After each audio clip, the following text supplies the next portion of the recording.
सर्प प्राचीन काल से और आज भी लोग सांपों से डरते हैं, लेकिन साथ ही उन्हें पूजते भी है। सांप विभिन्न स्वरूपों और अवतारों में भारतीय पौराणिक कथाओं में नजर आते हैं। तो कभी शिव के गले में हार की तरह लिपटा हुआ, तो कभी गणपति के शरीर पर जनेऊ की तरह बंधा हुआ रहता है।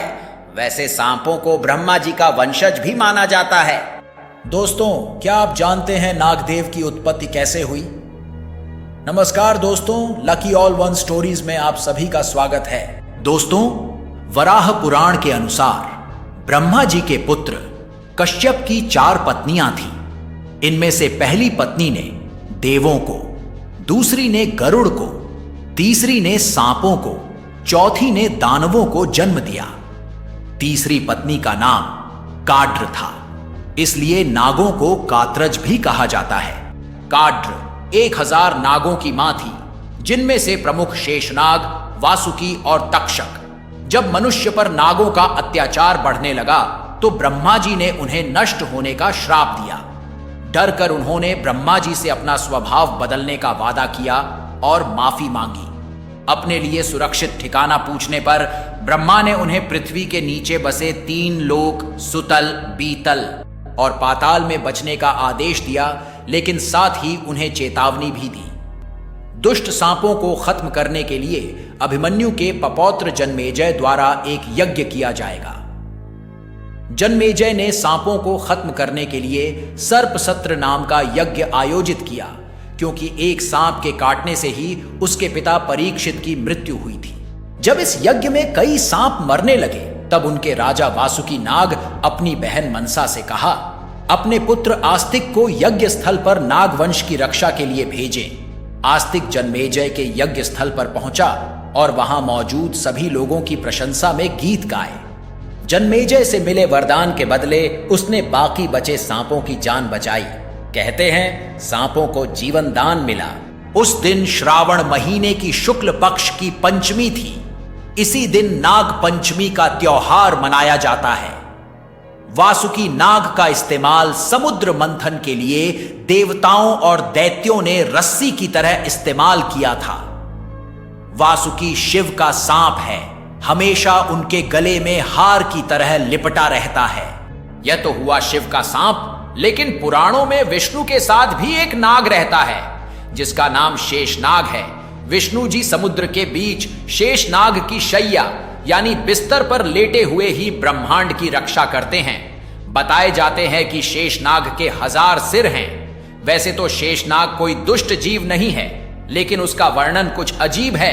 कहते हैं, पृथ्वी समेत सभी ग्रह उसके फन पर टिके हैं और उसके सिर हिलाने से भूकंप आते हैं। उसके कुंडली मारने से समय आगे बढ़ता है और सृष्टि की रचना होती है, और कुंडली बंद करने पर दुनिया खत्म होती है।